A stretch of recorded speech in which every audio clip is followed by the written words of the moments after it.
देवर्षि नारद मुनि ने कहा है कि ये जो संसार में जो हरि का नाम है, यही हरि भगवान का नाम जो है मनुष्य का उद्धार करने वाला है। और इसी के नाम लेकर के मनुष्य का चित्त जो है निर्मल हो जाता है और वह वैकुंठ धाम जाने का मार्ग जो है सुलभ कर देता है। जो भगवान के नाम का स्मरण करते हैं, भगवान के नाम का चिंतन करते हैं, वह भगवान की ओर जो है खींचे चले जाते हैं। इसलिए हे ऋषि मुनियों, सूत जी महाराज जी ऋषियों से कहते हैं कि गोविंद का जो गुणानुवाद करते हैं, गोविंद का जो नाम लेते हैं,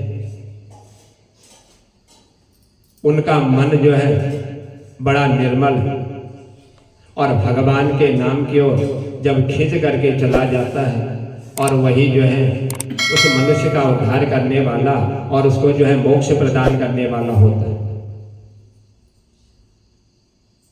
सो हे देवर्षि,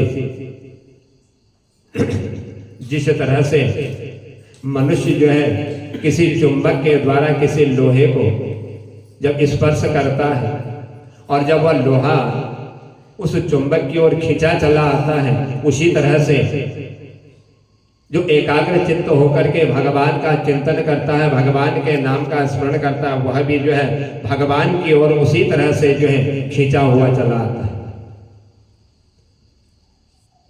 ऐसे ही गोविंद के गुणानुवाद का चिंतन करना यह चित्त को खींचता है, हृदय को अपनी ओर आकर्षित करता है। तब जो है उस व्यक्ति का जो भगवान के नाम का स्मरण करता है, उसका चित्त जो है शुद्ध हो जाता है और शुद्ध होकर के वह भगवान के सुंदर नाम से जो है आच्छादित हो जाता है।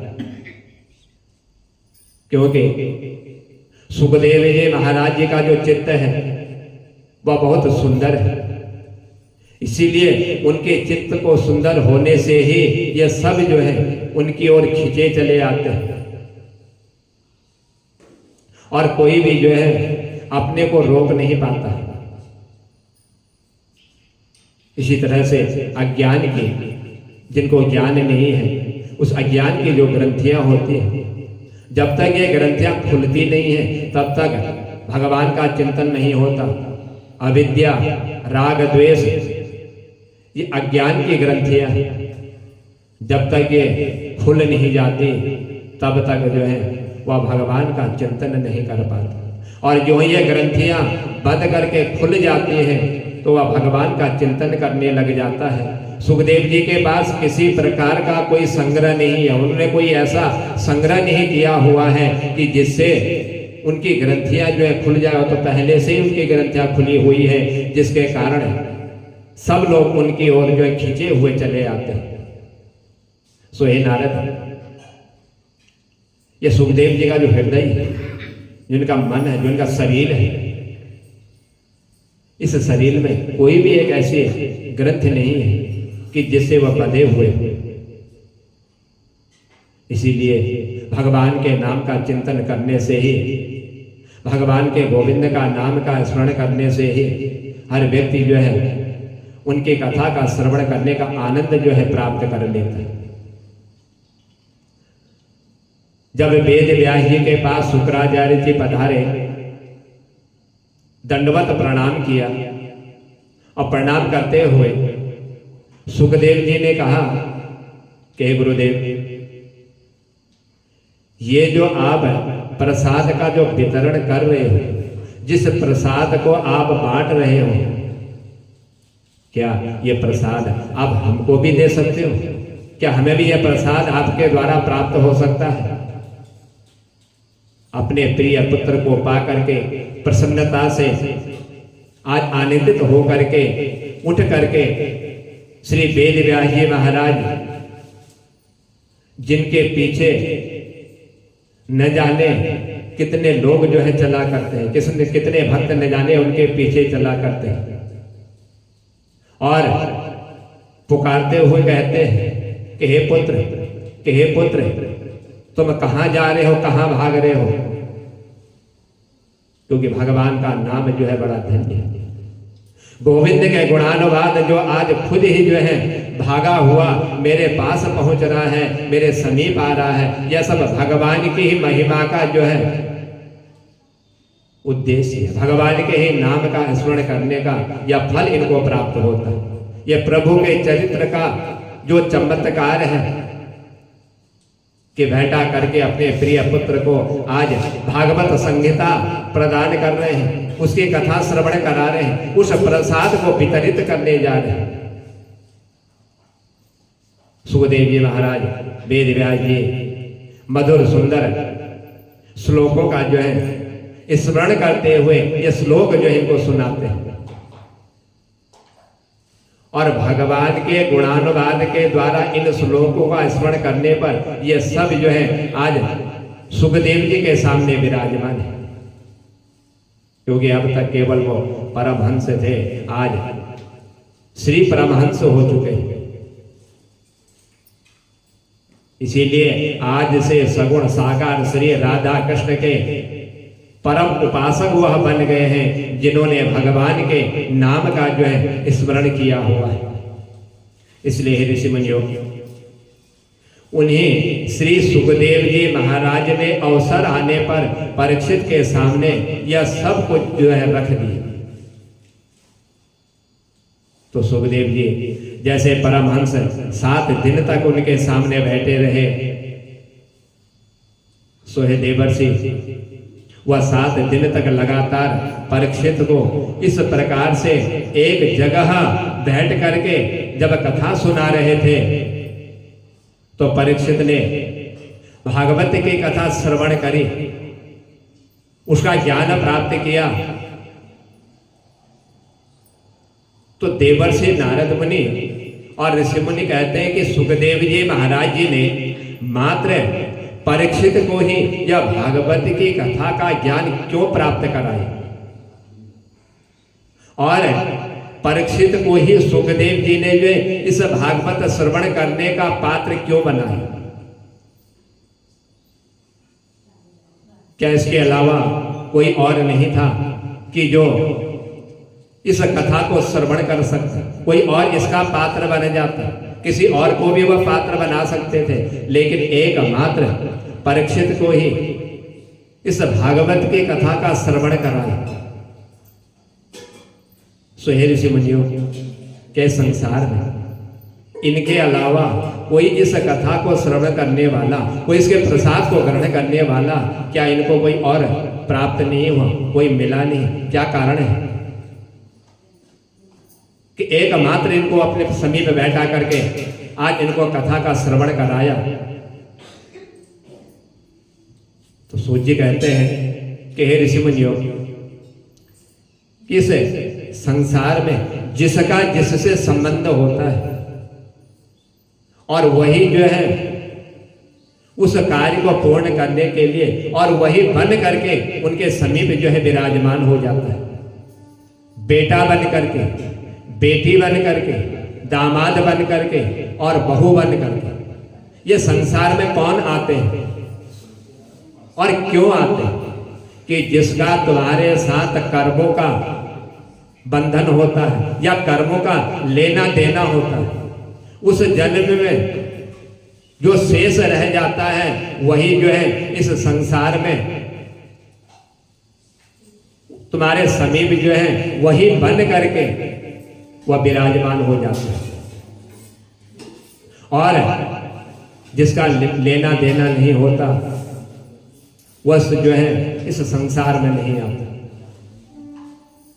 और वही जो है जिसका लेना देना हो वह बेटा बन करके, बेटी बन करके, बहू बन करके, दामाद बन करके उपस्थित हो जाते हैं। यह सब कर्मों का एक खेल मनुष्य को जो है प्राप्त होता है।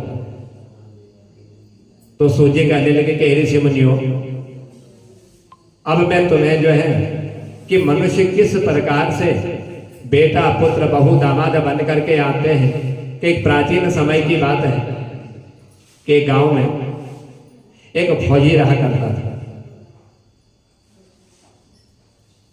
और उसके ना तो माता थे ना उसके पिता थे,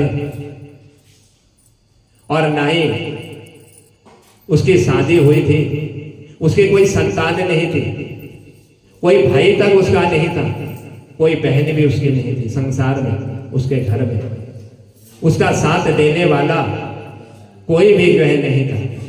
सो हे देवर्षि, जब संसार में उसका कोई नहीं था, अकेला ही वह कमाता, और जो कुछ भी उसको फौज से धन की जो भी प्राप्ति होती थी, जो भी कमा करके लाता था, वह सब जो है वह जमा करता जाता, उसको एकत्रित करता जाता, इकट्ठा करता जाता, लेकिन उसको भोगने वाला कोई नहीं, ना भाई है, ना बहन है, ना माता है, ना पिता है, लेकिन फिर भी वह जो है उस धन को एकत्रित करता, जमा किया करता था। तो कुछ समय व्यतीत हुआ कि यही जो फौजी था, एक दिन फौज में इनको जो है कुछ माल इधर से उधर सप्लाई करने का अवसर इनको प्राप्त हो गया, और वहीं पर जो है एक सेठ रहा करते थे, उनका कुछ सामान था, जो सामान कहीं दूसरी जगह जो है पहुंचाना था। तो जब उनसे बातें हुई उस सामान को कि किस जगह लेकर के जाना है, तो उसी कारण जो है उन सेठ जी से आज इस फौजी का जो है परिचय हो गया, और परिचय हो करके आज ये दोनों एक दूसरे के जो है दोस्त बन गए, दोस्ती इनमें हो गई। तब सेठ जी ने कहा कि तुम्हारे पास पैसा है और वो उतने के ही उतने पड़े हुए हैं, जितना धन तुम्हारे पास था पहले कमाया हुआ, आज भी वह धन उतना ही पड़ा हुआ, ना वो बढ़ता है ना वो घटता है। एक काम करो, ये जितना तुमने धन इकट्ठा किया हुआ है, यह सारा धन तुम मुझे दे दो, क्योंकि तुम्हारे इस धन को मैं जो अपने कारोबार में लगाना चाहता हूं। इस धन के द्वारा मैं अपने कार्य को जो है बढ़ाना चाहता हूं, क्योंकि पैसा ही जो है पैसे को बढ़ाता है, और यदि यह धन मैंने जो है अपने कारोबार में लगा दिया तो पैसा बढ़ जाएगा, और जो पैसा उससे बढ़ेगा तुम्हारा पैसा फिर मैं तुम्हें दे दूंगा। इसीलिए ये जो धन तुम्हारे पास है, यह धन तुम जो है आज मुझे दे। उस फौजी ने उस सेठ जी के कहने पर जितना भी धन इकट्ठा किया हुआ था कमा करके, वह सारा पैसा दे दिया, और जब वह पैसा दिया, सेठ जी ने उस पैसे को लेकर के जब अपने कारोबार में लगा दिया, और उस धन के द्वारा आज सेठ जी का कारोबार जो है बहुत फैल गया, बड़ा अच्छा उनका कारोबार चलने लग गया, और उस धन के द्वारा उन्होंने खूब जो है कमाई करने लगे, कमाई होने लगी, कारोबार बढ़ने लगा। कुछ समय व्यतीत हुआ, क्योंकि पैसा एक ऐसी वस्तु है कि यदि उस पैसे के द्वारा किसी दूसरे का कार्य यदि हो जाता है, तो वही पैसा आपस में जो है कभी न कभी झगड़ा भी अवश्य करा देता है। तो उस समय सेठ जी ने पैसा मांगा कारोबार के लिए, आज कारोबार बड़ा अच्छा हो गया, पैसा भी आने लग गया, कमाई करने लगे। कुछ समय व्यतीत हुआ कि थोड़े ही दिन में इन दोनों में जो है लड़ाई झगड़ा हो। जिस फौजी ने पैसा दिया था सेठ जी को, आज ये दोनों आपस में जो है लड़ने लगे।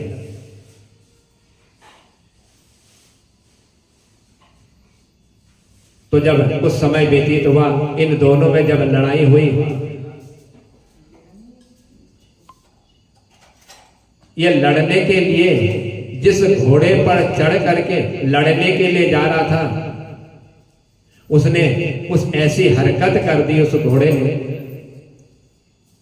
ये जितनी जोर से उस लगाम को अपनी ओर खींचे, जितना जोर लगाए घोड़े की लगाम को खींचने के लिए, वह घोड़ा उतनी ही तेज जो है भागे जा रहा है।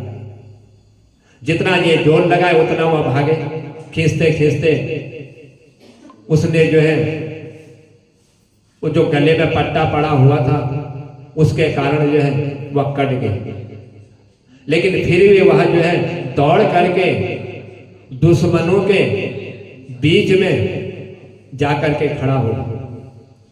और जब उनके बीच में जाकर के खड़ा हुआ, वार किया दुश्मनों ने, क्योंकि पैसे के कारण सेठ जी और फौज में जो है उस फौजी में लड़ाई झगड़ा उत्पन्न हो गया। और ये भी जो है उन दुश्मनों के बीच में जाकर, और जब वहां पर ये घोड़ा पहुंचा, वहां पर पहुंचते ही ये जो फौजी था, इस फौजी की जो है मृत्यु हो गई, ये मर गए। और जिस घोड़े में ये सवार होकर के जा रहा था लड़ाई करने के लिए, वह घोड़ा भी जो है मृत्यु को प्राप्त हो गया। आज फौजी भी चला गया, फौजी का घोड़ा भी चला गया, जो धन उसके पास था सारा धन सेठ जी को दिया हुआ था, और सेठ जी ने उसी फौजी के धन से अपना कारोबार जो है प्रारंभ किया, खूब कमाई हुआ करने लगा। अब ये दोनों में से एक भी नहीं बचा, ना तो उसका घोड़ा बचा और ना ही ये फौजी बचा। ये दोनों जो है मृत्यु को प्राप्त हो गए। जब यह समाचार उस सेठ को मालूम हुआ कि जिससे मैंने धन लिया हुआ था उसकी मृत्यु हो गई, और उसका जो घोड़ा था वह घोड़े की भी मृत्यु हो गई, आज सेठ जी जो बड़े खुश हो गए। जिसने ये सूचना दी कि वह फौजी और घोड़ा मर चुका है, तो सेठ जी कहने लगे इसमें इतनी तारीफ करने की कोई बात नहीं है। ये मुझे भी मालूम है जो तुम आकर के मुझे यह सूचना दे रहे हो। अब ये जो मैंने उससे पैसा लिया हुआ है, जो धन मैंने लिया हुआ है, अब ये पैसा देना मुझे किसी को नहीं, क्योंकि जिससे लिया था उसी की मृत्यु हो गई। ना उसका भाई है, ना बहन है, ना माता है, ना पिता है, उसके परिवार में कोई है भी नहीं, एक ही था, आज उसकी भी मृत्यु हो गई। अब ये जो धन मैंने उससे लिया हुआ है, अब ये धन मैंने किसी को देना नहीं है। बड़े खुश हो गए सेठ जी कि मेरे पास जो है धन ही धन हो गया, काफी धन मेरे पास हो गया। और उन्होंने उसी धन के द्वारा उस कारोबार को और फैला दिया। जब उनका कारोबार और फैल गया, लेने वाला नहीं रहा, बड़े खुश हुए सेठ जी। जब तक अपने मन में ऐसा विचार कर ही रहे थे कि कुछ दिन के बाद वही सेठ के घर में जिससे इन्होंने जिस फौजी से पैसा लिया हुआ था अपने कारोबार को करने के लिए, कुछ समय व्यतीत होने पर आज जो है उसी सेठ के घर में एक पुत्र का जन्म हो गया। एक बालक ने उनके घर में जन्म लिया। एक तो उधर उस फौजी के पैसे से कारोबार किया हुआ था, खूब पैसा कमा लिया, उससे खुशी हो गई, और आज घर में बालक का जन्म हो गया, और उस बालक के जन्म से सेठ जी को और खुशी होने लगी। विचार किया सेठ जी ने मन में कि भगवान की बहुत बड़ी कृपा है, उधर कारोबार मेरा बढ़ा दिया, और इधर जो है आज मेरे घर में जो है एक पुत्र को जन्म दे दिया। कि भगवान बड़े दयावान हैं, वो बड़ी दया करते हैं। आज मेरे पास खूब पैसा भी हो गया, कारोबार भी हो गया, और मुझे जो है एक पुत्र की भी प्राप्ति हो गई, एक संतान भी आज मेरे घर में आ गई। और उधर जिससे धन लिया था, जिसको देना था, उसकी भी मृत्यु हो गई, वो भी चला गया। ऐसा सेठ जी अपने मन में आज सोचने लगे, विचार करने लगे। लेकिन सेठ जी को भी मालूम नहीं था कि संसार में जिसका जिससे लेना होता है वो किस रूप में आ करके तुम्हारे घर में जन्म ले करके अपना हिसाब पूरा करके चला जाता है। या सेठ जी को भी मालूम नहीं था, बड़े खुश हो गए, पुत्र का जन्म हो गया करके। और वही सेठ जी के घर में जिस बालक ने जन्म लिया था, उस आयु उसकी बढ़ते चली गई, और जो जो आयु बढ़ रही थी वह बालक भी जो है बड़ा होशियार होते जा रहा था। पढ़ाई में भी वह जो है बहुत ही समझदार था। जिस विद्यालय में पढ़ने जाता था उस विद्यालय में उसके अलावा कोई भी जो है इतना समझदार नहीं था। सोचा सेठ जी ने कि मेरे घर में आज भगवान की कृपा से जिस बालक का जन्म हुआ है, यह बालक पढ़ने में बड़ा होशियार है, इसीलिए मुझे जो इसकी पूर्ण पढ़ाई करानी चाहिए। तो सेठ जी ने अपने उस बालक को खूब पढ़ाया, उसको लिखाया। जब वह पढ़ लिख करके बड़ा हो गया तो सोचा सेठ जी ने, कब इसकी पढ़ाई पूरी हो गई और पढ़ने में भी यह जो है बड़ा होशियार है, अब एक काम करता हूं कि ये मेरा जो कारोबार है, इस कारोबार को मैं अपने से पुत्र को सौंप देता हूं। आज मेरा पुत्र जो उस कारोबार को संभाल ले। ऐसा सेठ जी ने अपने मन में सोचा और तुरंत ही सेठ जी ने अपने उस पुत्र का जो है विवाह कार्य संपन्न कर दिया। और जो ही अपने पुत्र का विवाह किया तो उनके घर में आज एक बहू भी जो है विराजमान हो गई, एक बहू आ गई।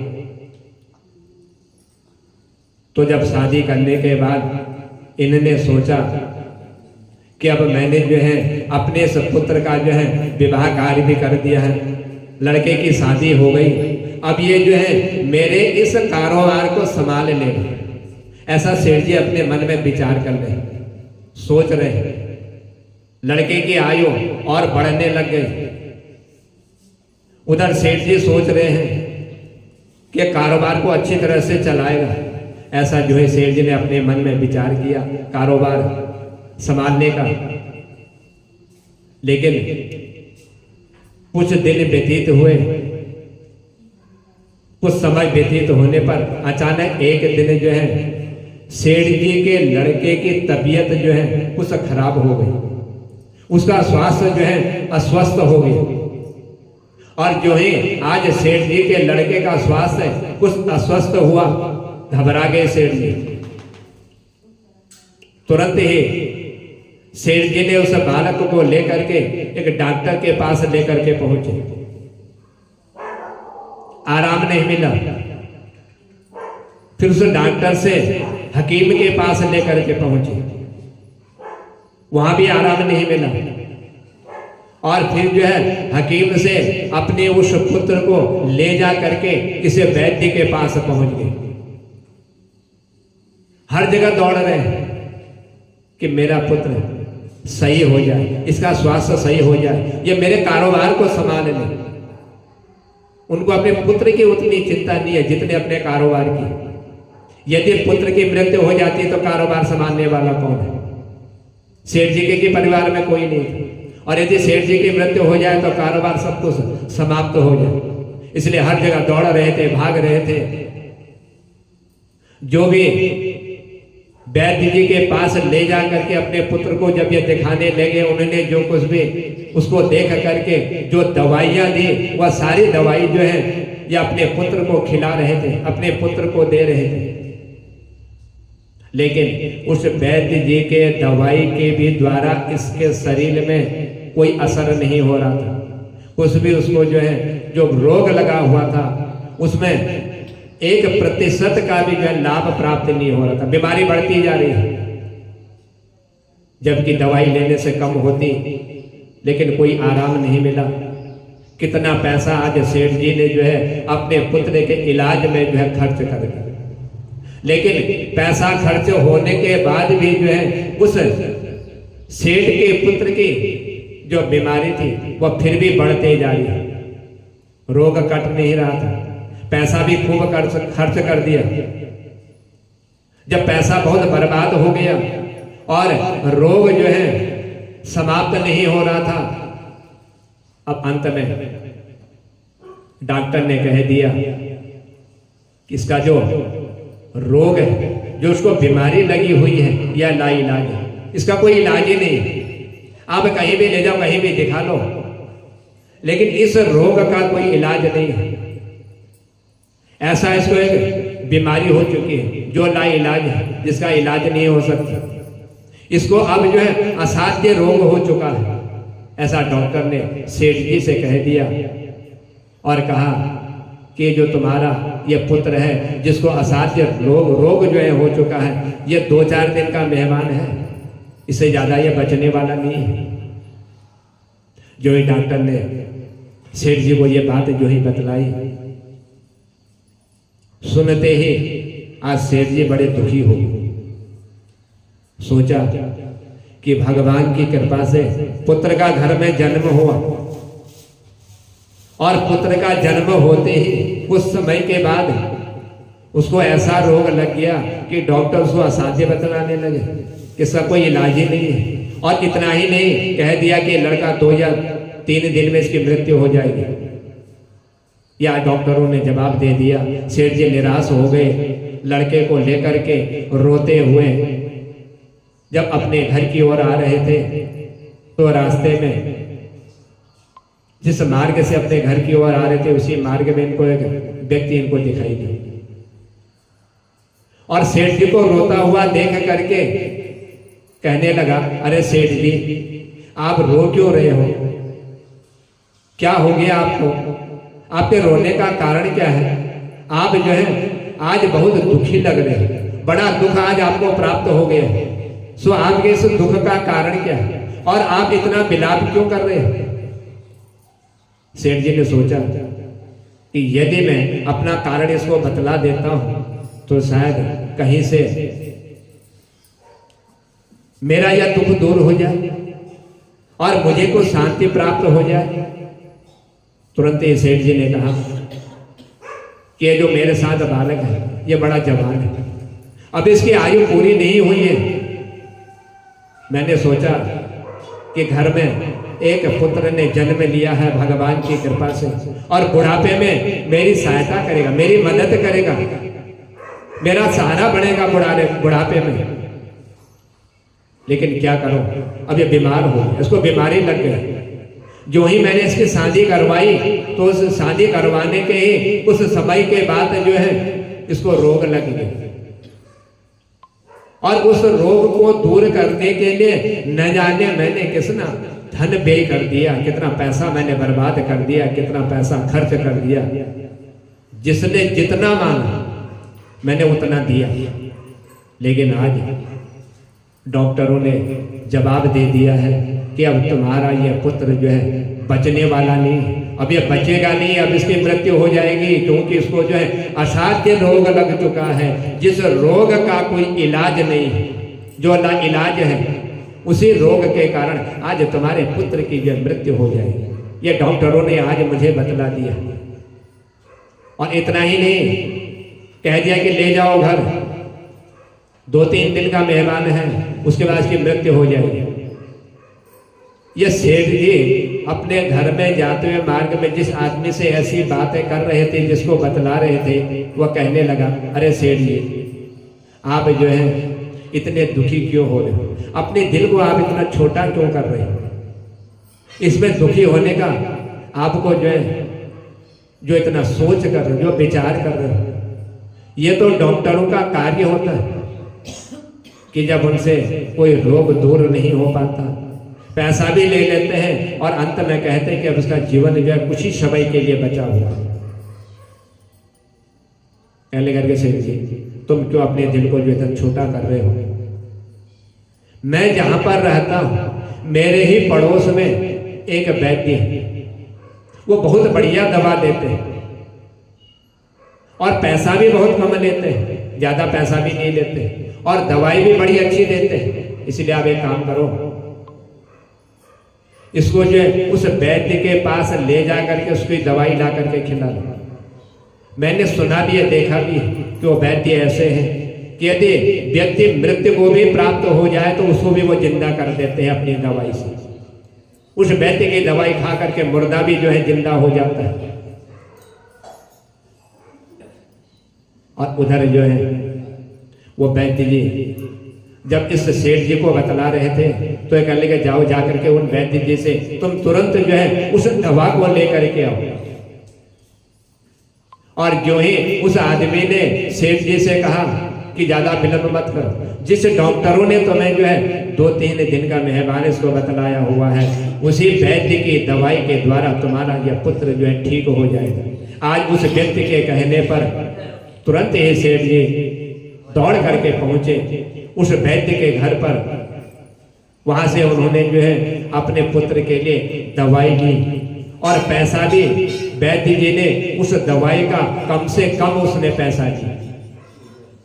और जब कम से कम पैसा इन्होंने उस वैद्य को दिया तो उस वैद्य ने कि वहां से ये पुड़िया लेकर के आए और आकर के अपने उस बालक को जो बीमार हो रहा था, जिसको डॉक्टरों ने कह दिया था 2-3 दिन का मेहमान है, उसको जो है यह दवाई खिलाई। और जो ही उस बालक को दवाई खिलाई, एक ही पुड़िया खिलाई थी, पुड़िया खाते ही आज वह भी जो मृत्यु को प्राप्त हो गई। उस आदमी ने कहा था कि मुर्दा भी उस दवाई को खा करके जो है जिंदा कर देता है, ऐसी वो दवाई देते हैं। आज एक ही पुड़िया वैद्य जी ने खिलाई थी कि दवाई खाते ही आज उनका पुत्र जो है मृत्यु को प्राप्त हो गया, वह मर गया। लड़का चला गया और जो है लड़का मृत्यु को प्राप्त हुआ तो सेठ जी अब रोने लगे, विलाप करने लगे कि उस आदमी ने कहा था कि मेरे पड़ोस में वैद्य हैं, बहुत बढ़िया दवाई देते हैं, आज उनकी एक ही पुड़िया को खाने से मेरे पुत्र का जो जीवन समाप्त हो गया, मेरा पुत्र चला गया। सेठ जी रो रहे हैं, विलाप कर रहे हैं, उनकी पत्नी भी रोने लगी। उस लड़के की जो बहू घर में थी वह भी रोने लगी, वह भी विलाप करने लगे। उस गांव में जितने भी लोग रहते थे, आज उस पुत्र के मरने पर ये सब जो है सारा गांव रोने लगे, सब विलाप करने लगे। और गांव में इस तरह से सेठ जी को और उनकी पत्नी को, उनकी बहू को रोता हुआ देख करके आज गांव में जो है शोर मच गई। सब जगह ये खबर पहुंच गई कि सेठ जी का पुत्र जो है बीमारी के कारण मृत्यु को प्राप्त हो गया। फलाने वैद्य के वहां गए थे, दवाई लेकर के आए थे, एक ही पुड़िया खिलाई थी तो उसे प्राण समाप्त हो गई। यह सारे नगर में, सारे गांव में शोर मच गया। और उनकी जो बहुरानी थी सेठ जी की, आज जवानी में ही अपने पति को मृत्यु हुआ देख करके उसकी जवानी समाप्त हो गई, शरीर में हिम्मत नहीं रही, क्योंकि पति जो है मृत्यु को प्राप्त हो चुका। सब लोग जो है आज रो रहे हैं। तब तक जब वे विलाप कर रहे थे, रो रहे थे, चिंता कर रहे थे, एक ही पुत्र है, ये मेरा जो कारोबार है, ये कारोबार को कौन संभालेगा। उधर अपने उस फौजी से पैसा दिया, कारोबार में लगाया, जब उसकी मृत्यु हो गई उसके घर में कोई नहीं था, बड़े खुश हो गए थे सेठ जी कि ये पैसा मुझे किसी को देना नहीं है। तो आज जब अपने ऊपर वो बात आई, रोने लगे, विलाप करने लगे। तो जब ये रो ही रहे थे तब तक उस स्थान पर एक महात्मा जी आए। जब ये महात्मा आए, उन्होंने कहा, अरे भाइयों, आप जो है इसके मृत्यु पर जो आप रो रहे हो, ये रोना आप बंद कर दो, आप रो मत। लोगों ने कहा कि सेठ जी का एक ही पुत्र था, वो भी जवान था, अभी अभी उसकी शादी हुई थी और मृत्यु को प्राप्त हो गया, वह मर गया है, इसलिए सब लोग रो रहे हैं, सब दुखी हो रहे हैं, सब विलाप कर रहे हैं। ये पूरा गांव आज सेठ जी के उस बालक के मृत्यु होने पर रो रहा है। महात्मा जी ने कहा, सेठ जी, जो चला गया उसके जाने पर रोना क्यों? जो चला गया वो चला गया, अब आप रो क्यों रहे हो? तब सेठ जी महाराज कि जिसका जवान बेटा मृत्यु को प्राप्त हो जाए वो रोएगा नहीं तो और करेगा क्या? ये महात्मा जी से कह रहे हैं कि एक जवान बेटा गया हुआ है, उस जवान बेटे के लिए हम रो रहे हैं, यदि उसके लिए रोए नहीं तो हम उसके लिए क्या करें? तो महात्मा जी सेठ जी से कहने के, सेठ जी आपको जो है रोना ही क्यों है? आप क्यों रो रहे हैं अपने पुत्र के लिए? सेठ जी ने कहा कि महात्मा जी, मैं इसलिए रो रहा हूं कि मेरा बेटा मरा हुआ है और मेरा जब बेटा मरा हुआ है तो उस बेटे के मरने पर क्या कोई दूसरा आकर के रोएगा? पुत्र मेरा है, रोना मुझे पड़ेगा, कोई दूसरा आकर के नहीं रोएगा। मेरा लड़का मरा हुआ, जवान लड़का आज मृत्यु को प्राप्त हो गया और उसकी बहू घर में है, तो मैं नहीं रोऊंगा तो रोएगा कौन? तब महात्मा जी ने कहा, सेठ जी से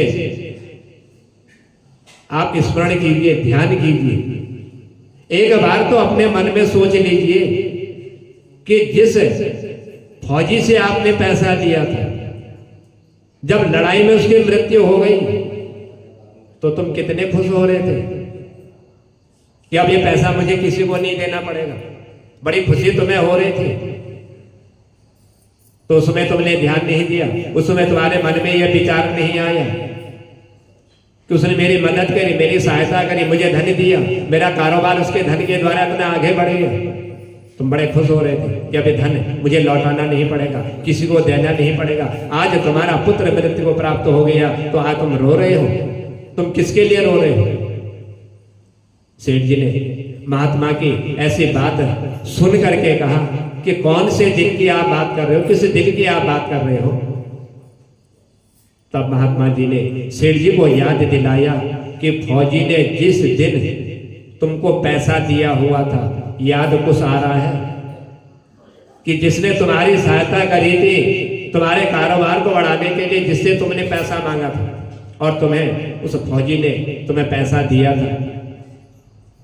जो ही पैसे का नाम महात्मा जी ने लिया, सेठ जी को याद आ गया, कहने के हाँ बिल्कुल मैंने लिया हुआ था, लेकिन वो पैसा मैंने कारोबार के लिए उनसे पैसा लिया हुआ और उसी पैसे को लेकर के ही मुझे खुशी थी, क्योंकि उस पैसे से मेरा कारोबार जो है दिन प्रतिदिन बढ़ता चला गया और मैंने खूब पैसा जो है उससे कमा लिया, इसीलिए मुझे बड़ी खुशी हो रही थी। तब महात्मा जी ने सेठ जी से कहा कि हे सेठ जी, उस दिन तो आपकी खुशी का ठिकाना नहीं था। जिस दिन उस सेठ ने आपको जो है कारोबार करने के लिए धन दिया था, उस धन से आपका कारोबार चल रहा था और अंत में उसकी मृत्यु हो गई, तो आप बड़े खुश हो गए थे कि पैसा भी नहीं लेना देना है और उसकी मृत्यु भी हो गई। परिवार में कोई लेने वाला, कोई देने वाला, कोई हिसाब मांगने वाला नहीं है। बड़ी आपको खुशी हो रही थी।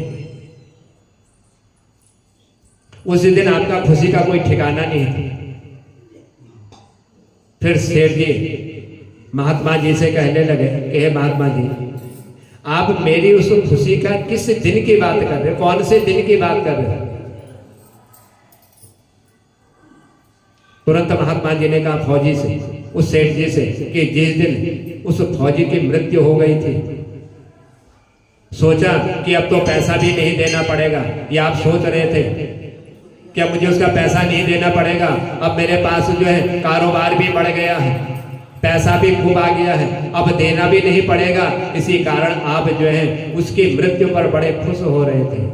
उसी का पैसा आपके पास था, वो पैसा ना देना पड़े, बड़ी खुशी आपने बनाई थी। जिसने आपकी सहायता करी, जिसने आपके कारोबार को इतना आगे बढ़ाया, और आज आप जो है उसकी मृत्यु पर बड़े उस समय खुश हो रहे थे। सेठ जी ने महाराज जी से कहा कि हाँ महाराज जी, उसकी मृत्यु पर उस समय तो मैं बड़ा खुश हो रहा था। तब महात्मा जी ने कहा कि जब उसकी मृत्यु हुई थी, जो आपको खुशी हो रही थी, उस खुशी का आपके पास कोई ठिकाना ही नहीं था। आपको पता ही नहीं था कि मैं इतनी खुशी क्यों मना रहा। आपने उस सहायता करने वाले फौजी की मृत्यु पर आपने खुशी बनाई थी, जब वह संसार से चला गया था। इतना ही नहीं, आपने उसके खुशी पर, उसके मरने पर जो है इस गांव में उस समय आपने मिठाई भी बंटवाई थी, सबको मिठाई दी थी कि फौजी मर गया है। ये इसलिए आपने बांटा था क्योंकि उसका पैसा आपके पास था, जो पैसा आपको देना नहीं पड़ता। आपने सोचा कि उसी के पैसे में से उस गांव वालों को मिठाई बंटवा दो ताकि उसकी आत्मा को शांति मिल जाए। यह आपने उसमें कर्म किया था, मिठाई बांटी थी। फिर पूछ लिया सेठ जी ने महात्मा जी कि महात्मा जी ये आप जो है किस समय की बात कर रहे हैं?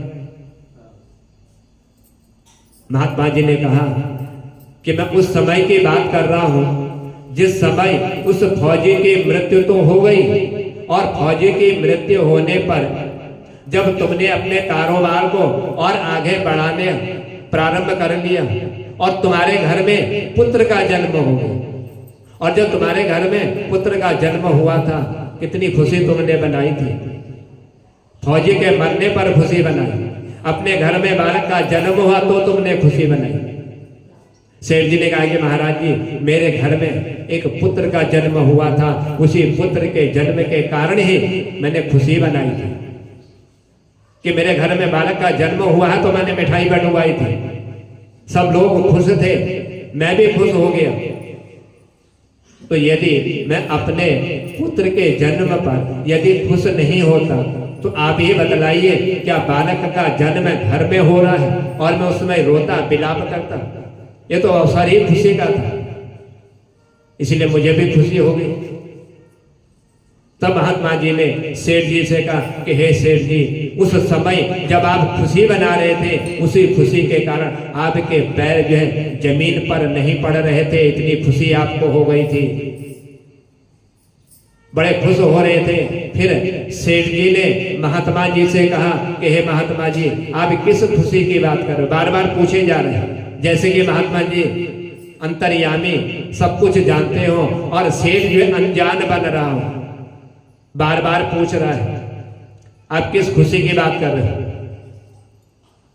तब महात्मा जी ने सेठ जी से कहा कि हे सेठ जी, जिस समय आप अपने पुत्र का विवाह करने के लिए जा रहे थे, उसका विवाह कार्य कर रहे थे, आपको कितनी खुशी हो रही थी, उस खुशी के कारण आपके पैर जो है जमीन पर नहीं पड़ रहे थे, और मेरे से पूछ रहे आप किस खुशी की बात कर रहे हो? क्या आपको इतना भी याद नहीं है, इतना भी स्मरण नहीं है? वो तो आपको बड़ी जल्दी याद रहा, फौजी चला गया कि उसका पैसा देना है, और वो पैसा मुझे नहीं देना पड़ेगा, और आज पूछ रहे आप किस खुशी की बात कर रहे हो? तब सेठ जी ने कहा कि महाराज, जब कोई भी पिता अपने पुत्र का जो है विवाह करता है तो उसको अवश्य खुशी होती है, और वही खुशी मुझे भी हुई जब हर आदमी अपने पुत्र के विवाह पर खुश होता है, तो मुझे भी अपने पुत्र के विवाह पर खुशी होने लग गई। सेठ जी की ये बात सुन करके तब महात्मा जी ने कहा, तो जब आप जो है इतना उस समय खुश हो रहे थे, तो आज जो है एक छोटी सी बात के लिए आप रो रहे हो, आप विलाप कर रहे हो, उसमें आपने खुशी भी बनाई है, आज रो रहे हो छोटी सी बात के लिए, आप क्यों रो रहे हो? महात्मा की ऐसी बात सुन करके सेठ जी कहने लगे, महाराज आपको ये छोटी सी बात लगती होगी, आपको जरा सी बात लगती होगी, ये मेरे लिए कोई छोटी सी बात नहीं है, मेरे लिए कोई ये जरा सी बात नहीं है। मेरा जवान बेटा मरा हुआ है और मेरी बहू जो है विधवा हो चुकी है, आप इसको एक छोटी सी बात कर रहे हैं कि जिसका जवान बेटा मृत्यु को प्राप्त हो जाता वही जानता है कि दुख क्या होता है और खुशी क्या होती है। आप एक ऐसे मेरे पुत्र के मरने की बात को छोटी सी बात बतला रहे हैं, जवान पुत्र मेरा मरा हुआ। आज सेठ जी की इस बात को सुन करके महात्मा जी ने कहा कि हे सेठ जी महाराज, आप अपने पुत्र के लिए इतना विलाप कर रहे हो, लेकिन आपको स्मरण है, आपको ध्यान है सेठ जी, जिस फौजी से आपने पैसा लिया था आपने उसका पैसा दिया नहीं। जब तक वो जीवित था, जब तक जिंदा था, तब तक आपने उसका पैसा नहीं लौटाया, मांगने पर भी आपने नहीं दिया। आप अपने कारोबार को जो है आगे को बढ़ाते रहे। आप दोनों का झगड़ा हो गया और वह मृत्यु को प्राप्त हो गया। आज वही फौजी ये तुम्हारे घर में पुत्र बन करके आया। ये वही फौजी है जिसका तुमने जो है धन लिया हुआ था, अपने व्यापार के लिए। आज तुम्हारे घर में वही बेटा बन करके आ गया, तुमने इसको पढ़ाया लिखाया, उसमें पैसा खर्च हुआ। तुमने इसको खिलाया, लालन पालन इसका किया, उसमें तुम्हारा पैसा जो है खर्च हुआ। पहनने में जो कुछ इसने तुमसे मांगा पहनने के लिए, वह सब कुछ तुमने इसके सारे शौक जो है पूरे किए, उसमें तुम्हारा पैसा लगा। और तुमने जो है इसका सारे श्रृंगार का तुमने खर्चा उठाया, उसमें तुम्हारा खर्चा लगा। अपने पुत्र की तुमने जो है विवाह कार्य संपन्न किया, उस विवाह में भी तुमने बहुत धन जो है लगा दिया था, काफी धन तुमने खर्च कर दिया। लेकिन उसका जो पैसा था तुम्हारे पास, उस पैसे का जो ब्याज था और ब्याज पर भी जो ब्याज लगता था, वह सब तुमने अपने पुत्र के बीमार होने पर सारे डॉक्टरों को दे करके आए। जिस डॉक्टर ने जितना मांगा तुमने उतना दिया। ये उसी पैसे का ब्याज था जो तुमने फौजी से लिया हुआ था। तुम्हारा पुत्र बीमार हो गया, डॉक्टरों को तुमने जो है वह पैसा दिला दिया, और अब थोड़ा बहुत जमा पूंजी जो पैसे तुम्हारे पास बचे हुए थे, जो तुमने अपने खर्च के लिए रखे हुए थे, आज वह पैसा भी जो है तुम उस वैद्य को दे करके आए, जिससे दवाई की पुड़िया लेकर के आए थे। जो मार्ग में तुम्हें आदमी मिला हुआ था, उसने तुम्हें उस वैद्य का पता बतलाया, तुम वहां गए, जो पैसा तुम्हारे पास बचा था वह तुमने उस वैद्य को दे दिया, और वैद्य से दे करके वहां से दवाई ले करके आए, वह पुड़िया अपने पुत्र को खिलाया, और तुम्हारा पुत्र जो है मृत्यु को प्राप्त हो गया। तुम्हारा पुत्र जो है समाप्त हो गया, उसकी मृत्यु हो गई। लेकिन तुम्हें इतना भी स्मरण नहीं रहा, इतना भी तुम्हें ध्यान नहीं रहा कि यह सब कर्मों का फल है। उधर कोई ऐसे कर्म तुमने किए और तुम्हारा कर्म प्रत्यक्ष था। फौजी से पैसा लिया, मृत्यु हो गई, बड़ी खुशी बनाने लगे, न पैसा देना है न कोई मांगने वाला है। आज फौजी का पैसा मेरा हो गया, उसी पैसे से कारोबार किया। तुम्हारे पास कारोबार में लगाने के लिए कुछ भी पैसा नहीं था। ये सब जो है कर्मों का लेना देना आज तुम्हारा पूरा हो गया। जितना तुमने लिया था वह सब वह लेकर के चला गया। ये कोई और नहीं, वही फौजी था जो मृत्यु में समाप्त हो गया था। आज तुम्हारे घर में तुम्हारा पुत्र बन करके आया हुआ है। आज महात्मा की ऐसी बातों को सुन करके सेठ जी ने कहा कि महाराज, हमारे साथ ये कर्मों का तो लेना देना था, लेकिन हमारे साथ जो हुआ सो हो गया। लेकिन मेरे घर में मेरे पुत्र की जो जवान बहू मेरे घर में रो रही है, जो विलाप कर रही है कि मेरा पति चला गया, ऐसे वह विलाप कर रही है। उसकी जवानी ने इसको धोखा दे दिया, और जवानी में ही आज वह विधवा हो गई। उसने कौन सा जुर्म ऐसा किया था, कौन सा कर्म ऐसा उसने किया था, जिस कर्म के कारण आज उसको इतना बड़ा दुख भोगना पड़ रहा है, इतना कष्ट उठाना पड़ रहा है। उसने कौन से ऐसे कर्म किए? मैंने तो कर्म किए थे, पैसा लिया था, मृत्यु हो गई, बड़ा खुश हो गया, अब देना नहीं है ये पैसा मुझे। कोई मांगने वाला उसके परिवार में तक नहीं था, माता पिता भाई कोई भी नहीं थे। उस समय उन कर्मों के द्वारा मुझे ये फल मिल गए। लेकिन मेरी इस बहू का कौन सा ऐसा कर्म था, इसने कौन सा जुर्म कर लिया था, उसके साथ ऐसा गुनाह क्यों हो गया, क्यों उसकी जो है आज ऐसी दशा हो गई। आज सेठ जी महात्मा जी से पूछ रहे हैं। मालूम पड़ गया सेठ जी को ये कोई साधारण महात्मा नहीं है, क्योंकि जिन्होंने सब कुछ बतला दिया, सारी मेरी उस फौजी से पैसा लेने तक और मेरे पुत्र की मृत्यु होने तक का वर्णन आज मुझे बतला दिया। ये कोई साधारण व्यक्ति नहीं हो सकता, ये कोई बहुत बड़े ज्ञानी है, बहुत बड़े विद्वान है। पूछ लीजिए महाराज जी, वह जो जिस घोड़ी पर चढ़ करके वह फौजी जो है लड़ने के लिए जा रहा था, युद्ध के लिए जा रहा था,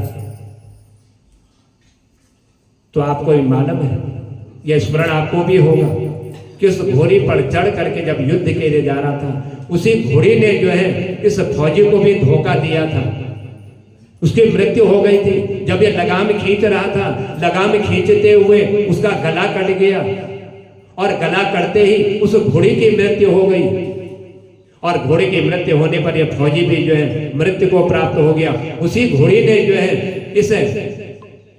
इसको जो है जवानी में धोखा दिया था। उस समय ये सेठ की आयु कोई ज्यादा नहीं थी, ये भी जवान था, उस घोड़ी ने इसको धोखा दिया था। और वही घोड़ी जो है आज तुम्हारे घर में बहू बन करके आई हुई है, और इसीलिए यही इसने गुनाह किया था, यही इसका जुर्म था, इसने अपने जवान फौजी को धोखा दिया था। आज तुम्हारे जवान बेटे ने जो है तुम्हारी बहू को धोखा दिया हुआ, यही इसका जुर्म था, यही इसका कर्म था। इसने भी ऐसे कर्म किए थे, तुमने भी जो है वही कर्म किए थे, जिन कर्मों का फल तुम आज जो है यह भोग रहे हो। ये सब कर्मों का एक फल जो है मनुष्य भोगता है। जो जैसा कर्म करता है उन कर्मों का फल उसको सब यही भोगना पड़ता है।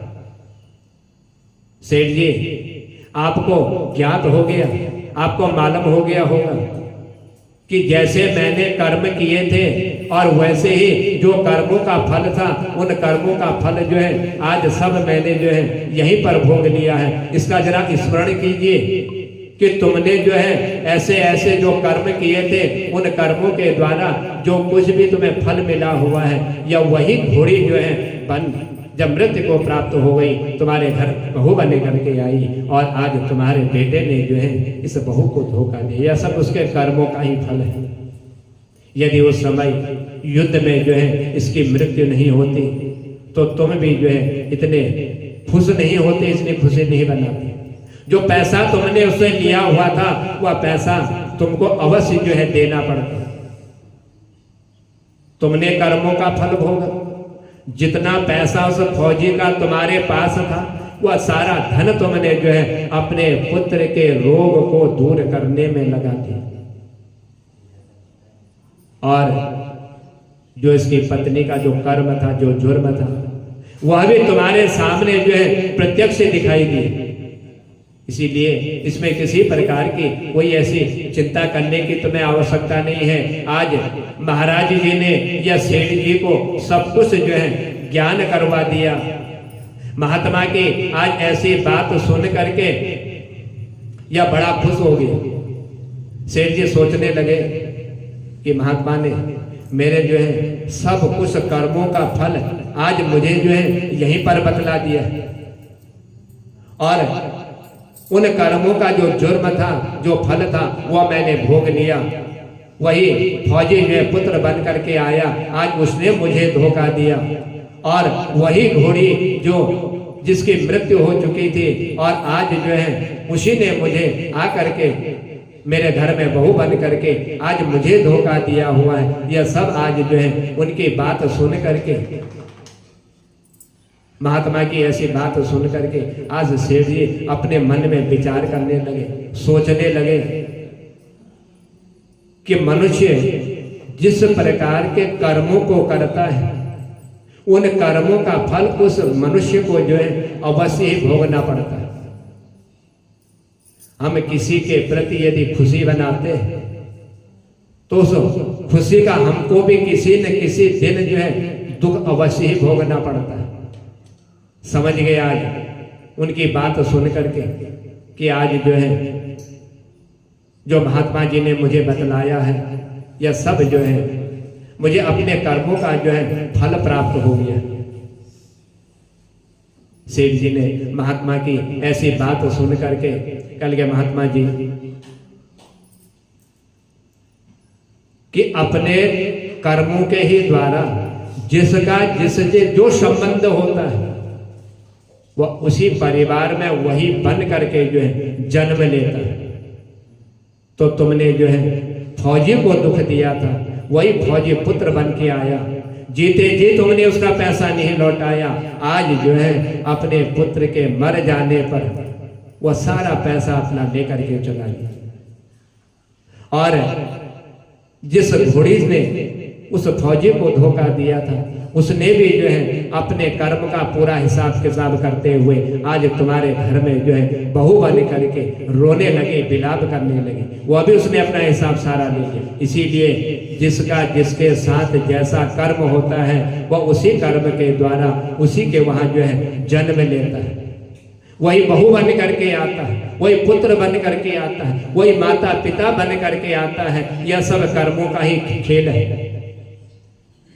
महात्मा जी ने कहा कि यदि कोई व्यक्ति भगवान के नाम का यदि स्मरण कर लेता है, किसी को धोखा नहीं देता, किसी से छल नहीं करता, किसी से कपट नहीं करता है, तो उसको जो है अवश्य ही भगवान के द्वारा वही उत्तम फल की जो है प्राप्ति होती, क्योंकि भगवान के नाम का स्मरण किया हुआ है, किसी को धोखा तक नहीं दिया हुआ है। इसलिए कर्मों का फल मनुष्य को अवश्य भोगना पड़ता है।